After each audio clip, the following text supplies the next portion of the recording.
es la actual presidenta de la Asociación Colombiana de Sociedades Científicas. Presidenta de la Asociación Colombiana de Sociedades Científicas. Doctora Lina, buenas noches, bienvenida a Nocturna RCN. Buenas noches, Julián, muchas gracias por este espacio en el día de hoy. Al contrario, a usted, los agradecidos somos nosotros porque usted con esa agenda tan apretada que tiene, pues nos atienda. Para nosotros es un gusto y es una enorme satisfacción, pero sobre todo de utilidad para nuestra familia nocturna, para nuestros oyentes. Doctora Lina, ¿por qué le digo yo doctora? ¿Usted es médica? Claro que sí, sí señora, mucho honor, sí. Es que por estos días nos han pasado unas situaciones, doctora, que pues me da pena preguntárselo, pero porque hemos sacado médicos, hemos tenido científicos, pero algunos dicen, Julián anoche sacó un tegua, anoche sacó a un charlatán, anoche sacó, y entonces pues usted me entenderá, doctora. ¿Usted terminó medicina en dónde, doctora? En la Universidad del Valle, orgullosamente Univalle, en pregrado, médica general, y en posgrado, especialización de cirugía y cirugía plástica. Qué bien, una de las grandes universidades, uno de los grandes centros de educación superior de nuestro país, la Universidad del Valle. Bueno, pues de allí es egresada, como médica cirujana también, la doctora Lina Triana. Doctora Lina, contémosle a los colombianos a través de Nocturna, ¿qué es eso de la Asociación Colombiana de Sociedades Científicas? ¿A quiénes agrupa usted? Claro, nosotros somos una asociación sin ánimo de lucro de segundo piso, o sea que agrupamos a asociaciones científicas de las diferentes especialidades médicas del país. Tenemos 67 sociedades científicas con más de 40.000 especialistas de nuestro país que agrupamos, médicos. Qué bien, qué interesante. ¿Y usted es presidenta desde cuándo, doctora Lina? ¿Cómo le parece que empecé en plena pandemia, en marzo? Empecé el 1 de abril, digámoslo, ya empecé oficialmente, o sea que fue en plena pandemia. O sea, la inauguró la crisis sanitaria, la crisis de salud. Sí, señor, empecé justo en la crisis, sí, señor. Sí, pero sabe una cosa, electa, doctora. Yo fui electa hace 2 años, porque nosotros nos eligen 2 años antes como presidente electa. Sí. Pero en funciones empecé en abril con la pandemia. El 1 de abril. Sí. Claro. Pero doctora Lina, médica, haciéndole seguimiento a sus declaraciones, haciéndole seguimiento a sus posturas, no solamente como gremialista, sino también como profesional de la medicina. Doctora Lina, pues usted ha venido sosteniendo que esta pandemia, que levanta las sábanas de nuestro país y deja ver nuestra pobreza, deja ver de pronto que no era tan eficiente nuestro sistema de salud o que íbamos en ese proceso de mejorar, pero que teníamos muchas deficiencias. En fin, la pandemia levantó las sábanas y nos mostró las heridas y las llagas de nuestro cuerpo de nación. Entre otras cosas, doctora, esta pandemia o estas crisis seleccionan a los líderes y usted está demostrando temple de líder. Bueno, no. Yo lo único que quiero y porque acepté el reto de este cargo es simplemente porque considero que tenemos que tener cambios a nivel de nuestro sistema de salud. No, muchas veces uno está cómodo donde está o piensa que no hay más manera de salir adelante y eso hace que tengamos más de lo mismo. Esta crisis, yo siempre digo que nada en la vida es casualidad. Yo creo que por algo fui elegida en el cargo y por algo lo recibí en este momento. Este COVID-19 nos ha mostrado muchas cosas a nosotros los colombianos y yo creo que a nivel mundial. Y una de esas, como usted bien decía, es dejar en evidencia cómo estaba nuestro sistema de salud de nuestro país y cómo estábamos para afrontar una pandemia de estas, que creo que a nivel mundial no estábamos preparados, y a nivel de nuestro país destapa un sistema y cómo funciona el sistema.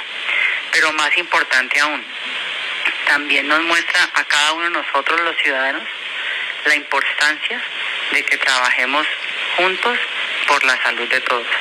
Porque fíjese que antes uno como ciudadano, como colombiano, uno siempre pensaba que pues la salud no es cosa mía, no, eso es cosa por allá del Estado o problema del médico, ¿no? De la aseguradora, eso no es problema mío. Entonces lo único que yo sé es que yo tengo la salud garantizada, porque si algo tenía nuestro país es que teníamos una cobertura muy grande. Nuestro sistema de salud actual ha sido fuertemente criticado, llevamos décadas con él, pero yo siempre digo que todo tiene cosas buenas y cosas malas. Nada es, digámoslo, blanco y negro, sino que todo tiene su lado positivo y su lado no tan bueno. Y en nuestro sistema de salud tenemos algo muy positivo y es una cobertura grandísima, ¿sí? Se dice que tenemos un país con una cobertura de las más grandes, pero una cobertura muy grande, pero tenemos muchas situaciones o problemas a nivel del acceso de la salud. Ahí es donde tenemos problemas. Yo puedo ir explicando un poquito porque a veces la gente no entiende cobertura, acceso, ¿qué es eso? ¿Sí? Sí. Y este COVID ha mostrado entonces teniendo la cobertura grande y teniendo en el papel que tenemos derecho a la salud y derecho a todo, porque eso dice nuestro sistema de salud. Entonces a veces como colombianos, y a veces no suena bonito, a veces la gente dice, no, sí, pero hay que decir las cosas. A veces nosotros damos la salud como que es un hecho. Y entonces como ciudadanos pues queremos exigir nuestro derecho a la salud. Y de pronto lo dejamos en manos, simplemente es mi derecho y usted verá cómo me lo hace. Pero este COVID, volviendo al COVID, nos ha mostrado que la salud no depende del Estado 100%, no depende del médico 100%, no depende de la aseguradora o la clínica 100%, depende de mí, porque recordemos que en el COVID nos ha mostrado la base de la medicina. Es que mire tan lindo, a pesar de que estamos viviendo momentos difíciles y que posiblemente vamos a tener una alza en la mortalidad importante, este COVID nos está mostrando que tenemos que volver a la atención primaria en salud, que se nos había olvidado. Yo creo que es un mensaje que nos están mandando, porque normalmente estábamos acostumbrados a ir al superespecialista, y en Colombia tenemos un sistema de salud que funciona en base a ¿qué? Es un sistema de salud que funciona en base a tratar la enfermedad. Entre más enfermos estemos, más plata recibe el sistema. Fíjese qué sistema, como digo yo, tan aberrante, porque premian la enfermedad en vez de basarse en promoción, vigilancia y control, que es la base. Prevención, ¿no? Y prevención, sí, prevención, promoción, vigilancia y control, que es la base de un sistema de salud sólido, la atención primaria en salud. Y eso es lo que nos muestra el COVID, que tenemos que tener prevención, promoción del autocuidado, fíjese, vigilancia y control. Nos está enseñando y mostrando que la vía es, ¿por qué? La vía es por la atención primaria en salud y no la vía es por curar la enfermedad. Recordemos que ya el que se mete en la unidad de cuidado intensivo, la posibilidad de sobrevida es muy pequeña. Tenemos que salvar vidas evitando que nos contagiemos, y lo primero, y si nos contagiamos, cogerlo rápido, porque ya cuando nos meten al ventilador tarde, ya la posibilidad de sobrevida es muy baja. Entonces mire lo que nos está mostrando el camino de volver a la atención primaria. Y ahí, si me permite, entre la conversación que tengamos, siempre me gusta hablar de qué es el médico, porque es que también... Pero permítame un segundito, doctora, si es tan amor, qué pena que le corte. Claro. No vaya a perder lo que me va... recuerde lo que me va a decir sobre el médico y sobre lo que debe ser la atención del médico y esto. Sí, pero, doctora, es que usted es líder, usted es una de esas líderes que surgen o nacen con la crisis. Lina Triana surge con el coronavirus como líder para enfrentarlo, para atenderlo en este campo, como hay otros líderes en otros campos, pero en estos momentos de crisis.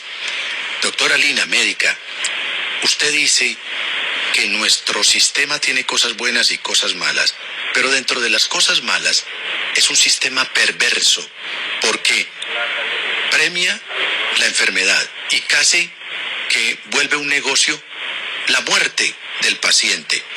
Usted pone una pica en Flandes.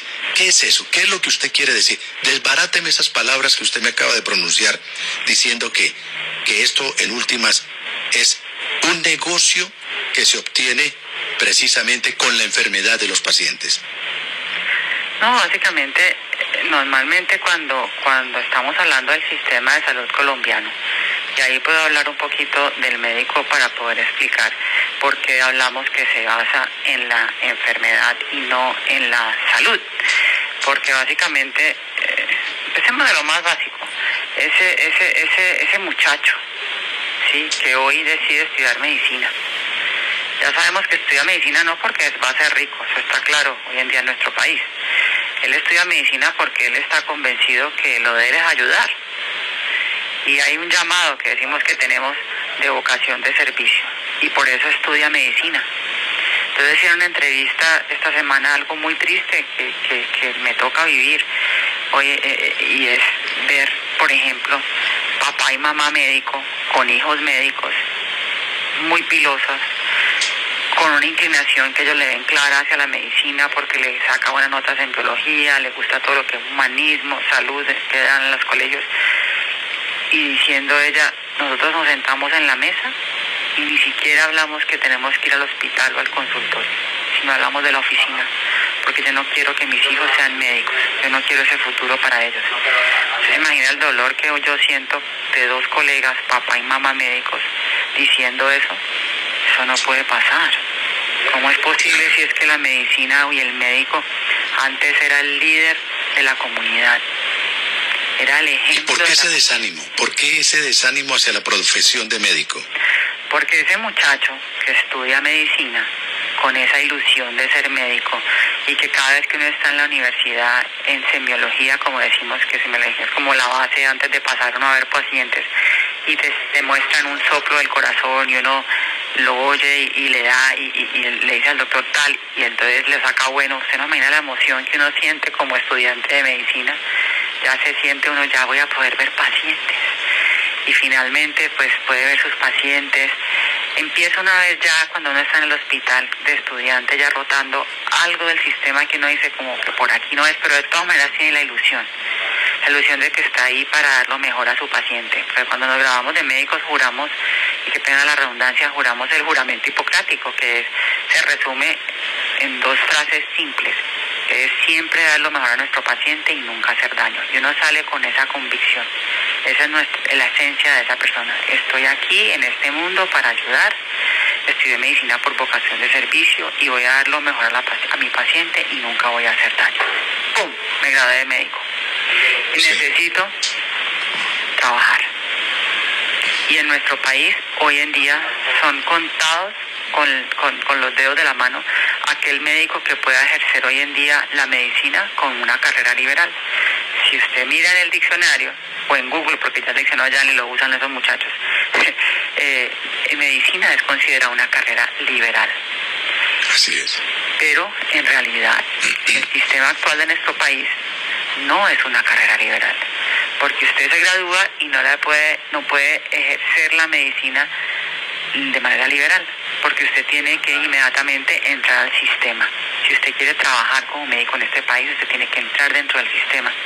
Usted ya no puede ejercer como se hacía antes.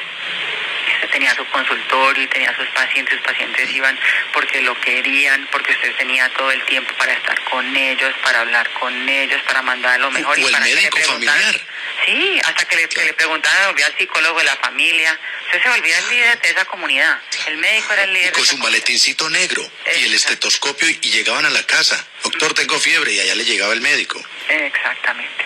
Pero ya eso no existe en el sistema. Eso ya no existe. Entonces ese muchacho se gradúa y tiene que entrar al sistema, tiene que empezar a trabajar en un sistema donde él está completamente subordinado. ¿Qué quiere decir eso? Si usted está ejerciendo la medicina, usted debe tener autonomía médica. Pero si usted está subordinado, usted no tiene autonomía médica, o se la coartan de una manera importante. Porque usted está subordinado no solo por un empleador, sino por un poco. Usted está subordinado por la aseguradora o la EPS. Está subordinado por el hospital o clínica. Muchas veces ese médico está además subordinado por una cooperativa que contrata con el hospital donde él trabaja o un sindicato. Entonces hay toda una cadena de subordinación que empieza desde el gobierno nacional. porque no sé si ustedes han oído hablar de una cosa que se llama el Banco de la Salud, que es se llama el ADRES, que es el Banco de la Salud del Estado. Y entonces todo eso es una cadena de subordinación uno tras de otro, donde hay unas cuentas por cobrar, ¿cierto? Entonces nosotros como colombianos, el Estado colombiano, tiene una cantidad de dinero X para cada uno de nosotros para garantizar nuestra salud. Así se diseñó el sistema. Entonces ese banco se encarga de administrar esa plata que hay destinada para cada uno de nosotros. ¿Listo? Pero a su vez, ese banco le da ese dinero a unas aseguradoras. Y a esas aseguradoras, aparte de eso, le hacen dinero a las aseguradoras, pero ellas tienen que mostrarle a ese Banco de la Salud unas cuentas por cobrar para que le paguen por cada uno de nosotros. Y a su vez, esas aseguradoras, la clínica le tiene que pasar unas cuentas por cobrar a ellas para que esa aseguradora además le dé la plata a ese hospital y a esa clínica.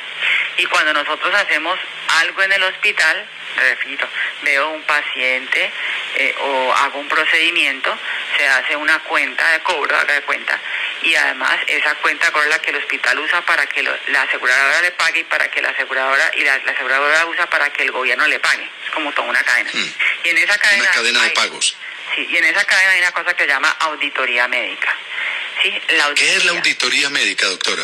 La auditoría médica es alguien que está allí, a veces son médicos o otros profesionales de la salud entrenados para revisar que la cuenta de cobro que usted pasó sea correcta, ¿sí? O eso sería, por ejemplo, el auditor de la EPS hacia la clínica, o el auditor del ADRES del Banco de la Salud hacia la EPS. Entonces ellos van revisando que lo que se esté haciendo sí sea correcto o no, y lo que les parece que no es correcto, pues lo glosan, simplemente quiere decir no lo pagan. Y a nivel del médico es lo mismo, el médico, entonces el auditor está en el hospital, entonces como el médico tiene un contrato, en su mayoría contratos civiles o comerciales, porque el médico en Colombia normalmente está contratado no como un trabajador formal, sino como que le compran el servicio que él vende. O sea, no lo contratan a usted como persona, sino que le están comprando su servicio, lo que usted hace. Por eso es un contrato comercial, porque usted está comprando, el hospital le está comprando a usted el servicio que usted le está dando, que va a ser una cirugía, o va a ser atender 30 pacientes el martes, o va a ser lo que el contrato comercial diga, básicamente, ¿sí?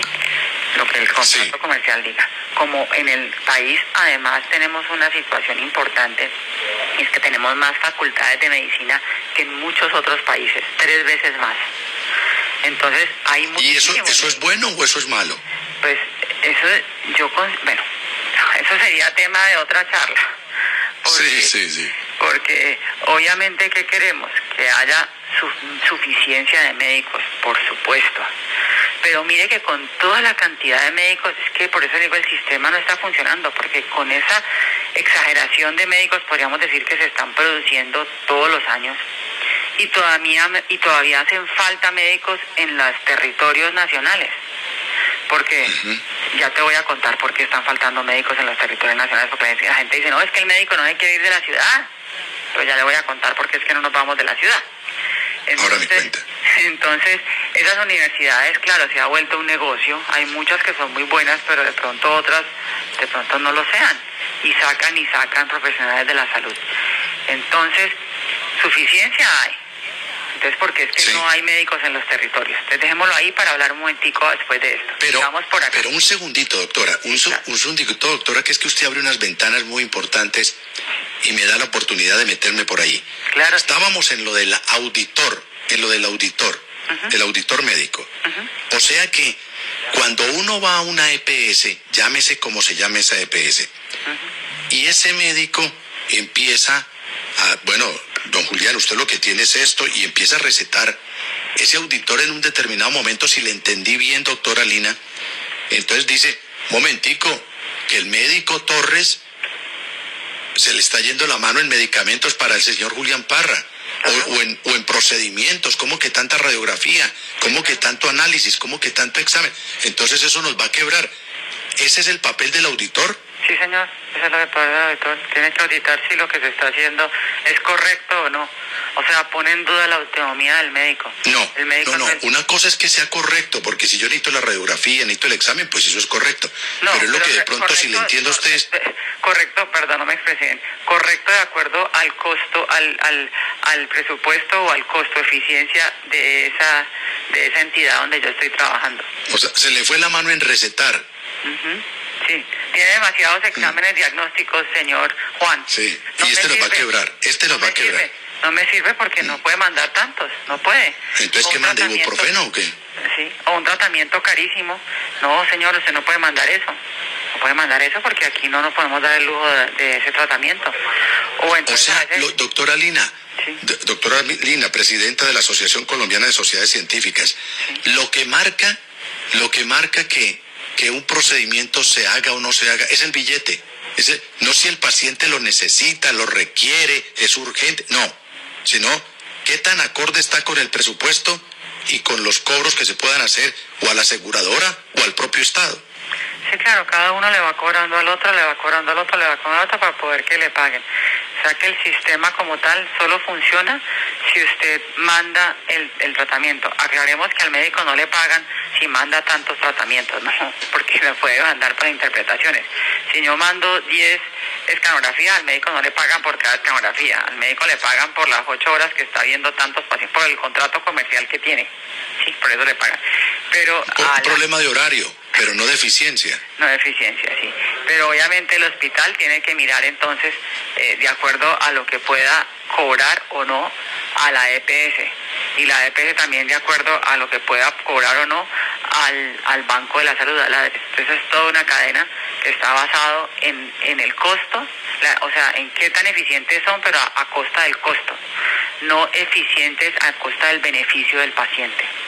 ¿Sí? De resolver el problema, de resolverle la atención médica. Entonces, doctora, para puntualizar, qué pena, y de pronto pasar a otro punto, pero ese auditor es para no dejar desbordar a los médicos.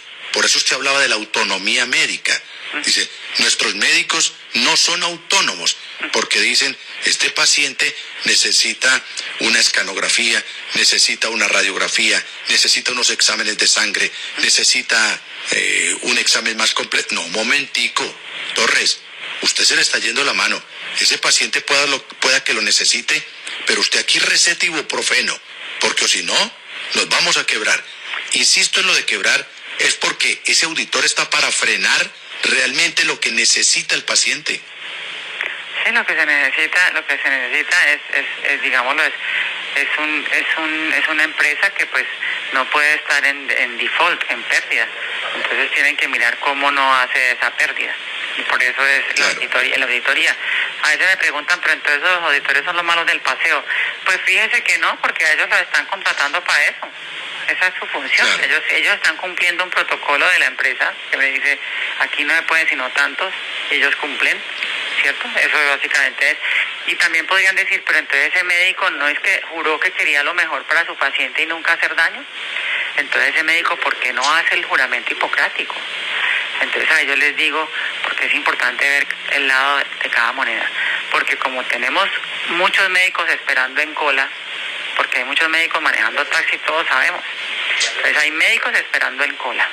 Y está este pobre señor con un contrato que no es digno y no es justo.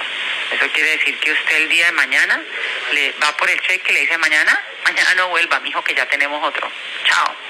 Y no le pagan ni una indemnización, absolutamente nada. Entonces, ese médico pues es un ser humano y ese médico posiblemente ya es un papá y tiene unos hijos, tiene una esposa, de pronto unos hijos en el colegio, se compró su carrito y tiene deuda, tiene un apartamentico en deuda y ese médico necesita trabajar.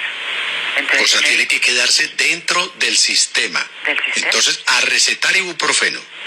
si ese médico se revela con el sistema, pues no tiene trabajo.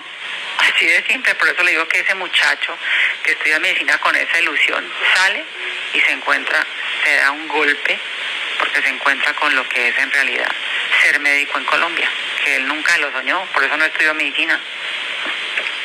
Esa A es la eso razón. es lo que usted se refiere a la autonomía médica, que hoy en día por el sistema no hay autonomía, ejercicio liberal o libre de la profesión de médico.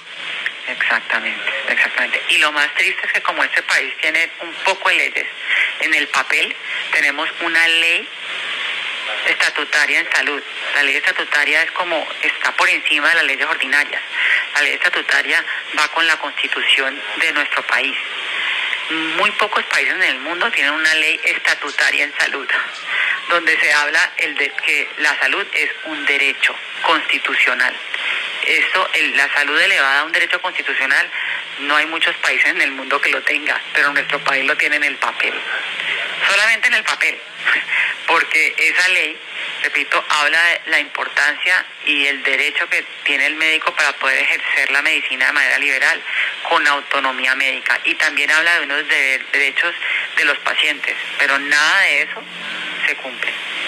Claro, doctora Lina Triana, médica cirujana de la Universidad del Valle, déjeme llevarla a un tema, y es al campo de la actualidad. El famoso virus, el coronavirus, el COVID-19, la pandemia esta que nos lleva patas arriba. Doctora, coménteme, ¿qué está pasando con la estrategia, con la manera como se está manejando esta crisis sanitaria, esta crisis de salud en nuestro país? ¿Y por qué se lo pregunto? Se lo pregunto más que como periodista, como un ciudadano del común. Estoy preocupado porque no sé de dónde salen las cifras que nos suministran de tantos contagiados, de tantos muertos. Ayer, doctora, aquí en Nocturna no nos callamos nada. Y el maestro Yamid Ahmad nos enseñó que lo que usted no cuente, lo cuenta otro por usted.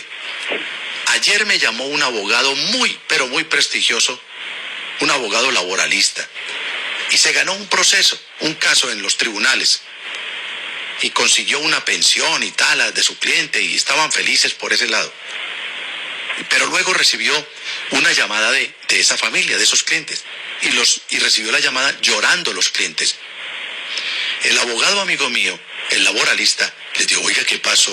Si en vez de estar festejando que ahora usted tiene una pensión más alta, logramos este triunfo judicial y tal. Sí, doctor, por ese lado estamos muy bien, pero un familiar mío murió. Ay, hombre, lo lamento mucho. ¿Y eso qué pasó? Resulta que lo picó una culebra, lo mordió una culebra en la parte rural de Villavicencio, en el campo, en los llanos. Lo trajeron a Bogotá y el señor murió. Y entonces preguntaron los familiares: bueno, ¿y de qué murió? Dijo: de coronavirus. ¿Pero cómo así? Si lo trajimos por una mordedura de culebra. Entonces, doctora, para no darle vueltas al tema, todo se nos volvió coronavirus. ¿Usted qué análisis desde su gremio de la Asociación Colombiana de Sociedades Científicas y desde el punto de vista profesional de la medicina, usted qué me dice qué está pasando con el manejo del coronavirus y de esta crisis en nuestro país? ¿Es así de cierto? ¿Todos nos morimos por coronavirus? Como este señor que llegó mordido por una culebra y terminó siendo reportado, no muerto, reportado por muerte de coronavirus. Sí, claro, pasa que nunca, pues es la primera vez en nuestras vidas, de todos aquí, que estamos viviendo una pandemia. Eso lo hemos visto en los libros, pero nunca lo hemos vivido. No nos ha tocado vivir una pandemia a los que estamos hoy en día aquí vivos. Entonces, en la situación de una pandemia, y que esta situación a nivel mundial, a veces pues uno no tiene por qué como ciudadano del común entenderlo o saberlo, pero cuando hay una pandemia, y una pandemia por una enfermedad como esta, que tan fácilmente se contagia, porque es que esto es lo que nos tiene locos, porque la contagio es muy fácil, muy alto. Hay otros virus que han salido muy graves, pero es que este se contagia muy fácil, ese es el problema. Entonces, con esta situación de este virus que se contagia tan fácil, si usted tiene cualquier síntoma, porque repito, estamos en una situación de pandemia, y eso no es solo en Colombia, esto es en todo el mundo. Entonces, si usted está en una situación de pandemia, y más por este virus que es tan contagioso, y usted tiene algún tipo de síntoma que puedan relacionar con que es coronavirus, de acuerdo a los protocolos establecidos, ¿usted qué tiene que hacer como personal de la salud o como médico? Si el paciente tiene algún tipo de síntoma que usted lo puede relacionar con esta pandemia, usted lo tiene que clasificar como un sospechoso de COVID. Y como muchas veces toman las pruebas y se demoran, mientras que esa prueba llegue, usted es un paciente de COVID hasta que no se demuestre lo contrario. ¿Por qué? Porque estamos en una situación de pandemia. Y a veces la gente pues no entiende, pero es por eso. Entonces por eso hoy en día habrá mucha gente que llega por un dolor de barriga y oh sorpresa, que es que COVID, ahí me lo están metiendo el COVID y no lo tiene. Pero repito, si hay algún síntoma que muestra que usted tiene un síntoma que puede ser COVID, a usted lo van a diagnosticar de COVID hasta que no se demuestre lo contrario. Y lo van a aislar y lo van a tratar como un paciente COVID. Y eso a nosotros no nos gusta y no entendemos. Porque ¿cómo así que yo llevo a mi mamá al hospital? Porque tiene, no sé, alguna cosa. Y de un momento a otro me la quitan. No me la dejan volver a ver. Yo pregunto y ni siquiera sé dónde está, ¿sí? Y de pronto me dicen que ya está en la unidad de cuidado intensivo, no puedo entrar. Y de pronto me entregan unas cenizas. ¿Yo cómo me siento? Me pongo, pues primero muy triste, no me puedo ni siquiera despedir de mi mamá. Y segundo, arranco con una rabia con cualquiera que esté al lado mío. Pues ¿con quién? Con el médico que me está atendiendo, porque ¿con quién más voy a cogerla? Pues con él, que es el que da la cara. Claro. Eso es lo que está pasando. Pero entonces usted está conforme como se están haciendo las cosas. Lo que pasa es que si me pongo a pensar en lo que estamos viviendo, que es una pandemia, desafortunadamente sí es una pandemia, y la OMS ha dado los lineamientos que siguen a nivel de todos los países, pues sí, hay que decir que tiene COVID hasta que no se demuestre lo contrario. Mire, a propósito de lo que usted acaba de decir, doctora, me acaba de llegar una información de un oyente de Nocturno RC en la ciudad de Medellín, y me dice: don Julián, transmítale esta información que me acaban de suministrar. Por curar gente en 24 horas con otro método distinto al propuesto por la Organización Mundial de la Salud, acaban de clausurar un hospital en Querétaro, México. En Querétaro, México. En eso andamos, doctora. Sí, hay mucha especulación. Lo único que sabemos es que tenemos que seguir los protocolos que tenemos. Porque, repito, si usted está trabajando en un hospital y usted va del tratamiento que a usted se le ocurre, pues entonces usted ya no va a trabajar más en ese hospital. Usted tiene que seguir el protocolo donde usted trabaja. Así de simple, así es. Esa es la gran denuncia hoy de la doctora Lina Triana. Nuestro sistema de salud está diseñado para que nadie, como en una camisa de fuerza, se salga de ese sistema. Y ese sistema, básicamente, está regulado o marcado por un sistema económico o financiero. Entonces, aquel médico que diga: aquí lo que le conviene, si le entendí bien, doctora, aquí lo que le conviene mejor a este paciente para salvarle su vida, para recuperarle su salud y su calidad de vida, es esto. Y aparece el interventor médico diciendo: un momentico, señor, un momentico, que ese procedimiento para el cáncer es muy costoso. Pero si es que de esa manera lo salvo. No, pero prolónguelo un poquito, pero por ahora no, por ahora ibuprofeno. Y ahí es donde viene también otra cosa a nivel del sistema, y es cómo hicimos nosotros los colombianos para protegernos del sistema y para poder que si se nos diera esa atención que el sistema nos la negaba. La famosa tutela. La tutela fue la vía legal que se dio para poder exigir que nos dieran, que tuviéramos acceso a muchas cosas que no teníamos. Porque ahí viene la palabra secreta que le dije que íbamos a hablar de cobertura y de acceso. Entonces, sí. Cobertura es que en el papel tenemos derecho a que nos atiendan, ¿sí? Y acceso es que nos atiendan, ¿sí? Una cosa es que tenga el derecho, otra cosa es que lo atiendan. Entonces, en el acceso tenemos muchos problemas, y teníamos problemas antes de este COVID, porque no sé si usted se acuerda, o a veces cuando hablábamos, nosotros pues los médicos, el sistema de salud de nuestro país, el servicio de urgencias siempre estaba a reventar. Los servicios de urgencias eran a reventar, porque era la manera más fácil como un ciudadano podía entrar al sistema, podía tener acceso al sistema.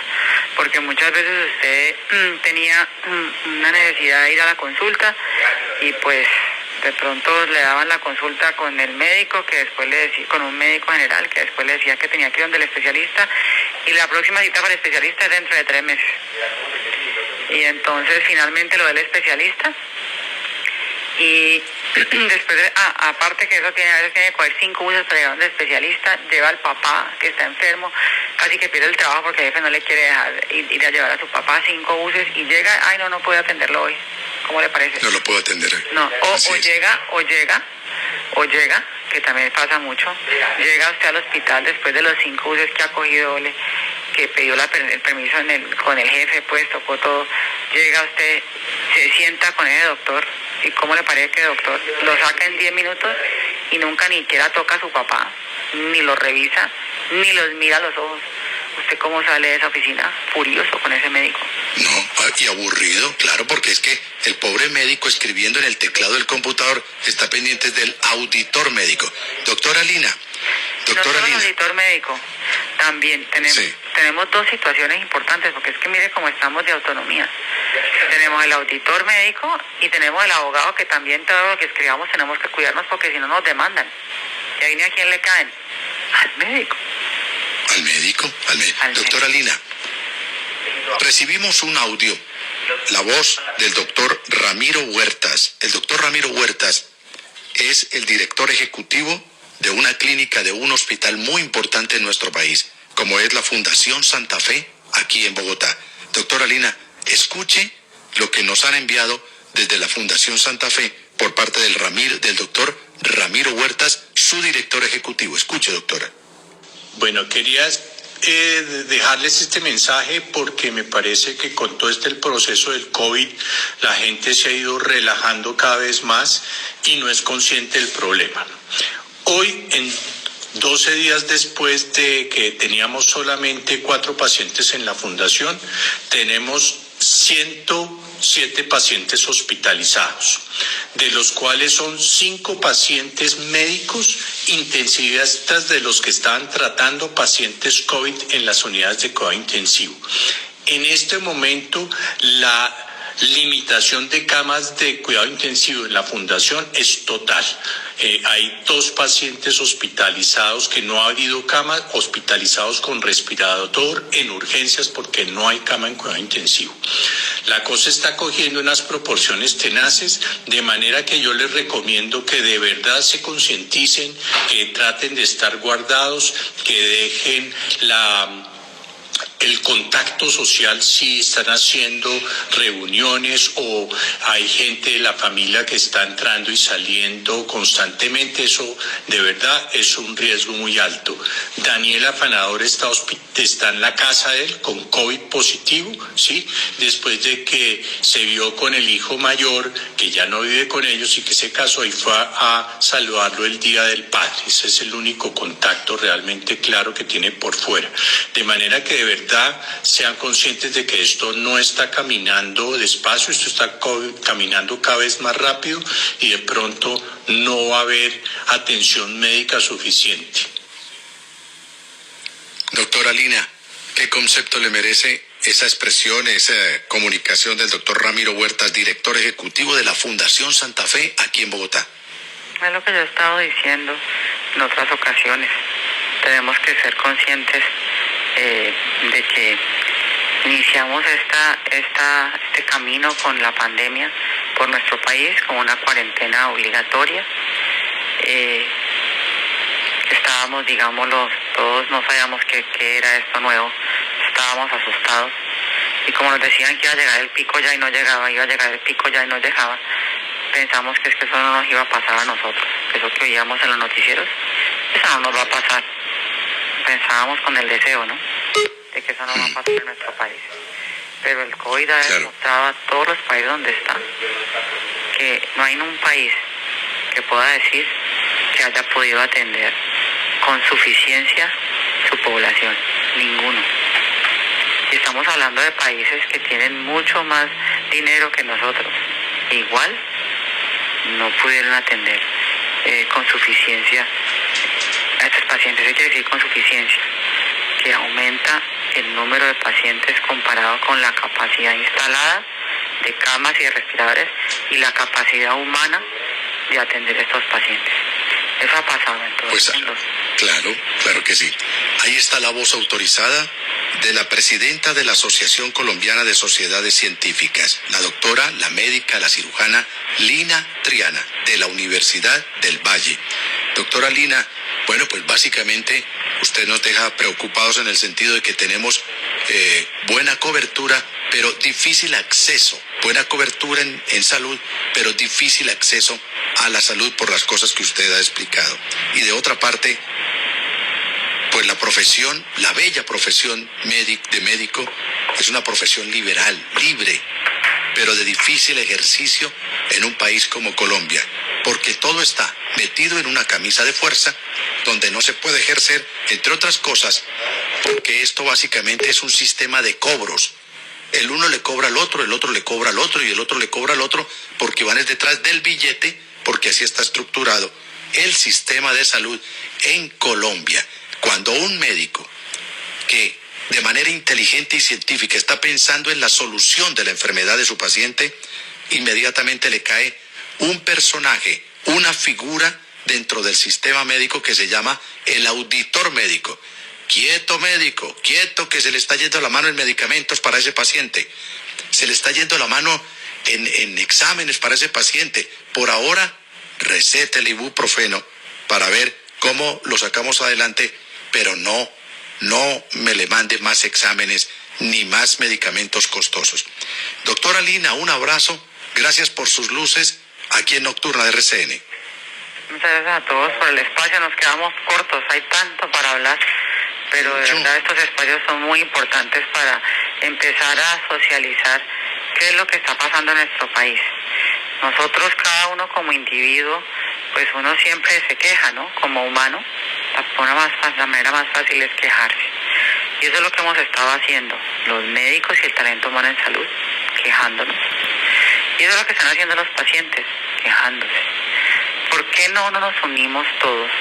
¿Sí? En vez de tirarnos, unámonos, porque tengamos una mejor salud para nuestro país. Nos conviene a todos. Entonces, sobre todo que todos estamos, como yo decía hoy, que tenía una reunión con una persona de aseguradoras y una persona de la industria farmacéutica. Yo les decía, mire, es que aquí no tenemos que pelear cada uno por el gremio o por lo mío. No, es que aquí estamos peleando todos por lo mismo, porque es que usted está aquí para dar lo mejor al paciente. La farmacéutica y el hospital también está allí. La función del hospital es dar lo mejor al paciente, el fin máximo es ese, y de la aseguradora dar lo mejor al paciente, y del médico dar lo mejor al paciente, y del paciente tener la mejor atención. Entonces unámonos todos juntos a ver si logramos cambiar este sistema, porque ya sabemos que como está demostrado que no está funcionando bien.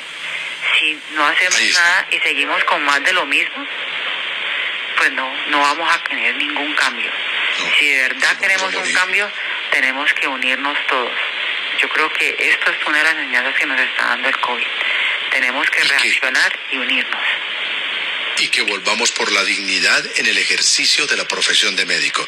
Doctora Lina Triana en Cali, un abrazo y gracias por atendernos. Nuevamente muchas gracias y vamos a trabajar nuevamente por el lema Mi médico, mi amigo, para construir nuevamente un pilar sólido de la medicina donde la base es la relación médico-paciente.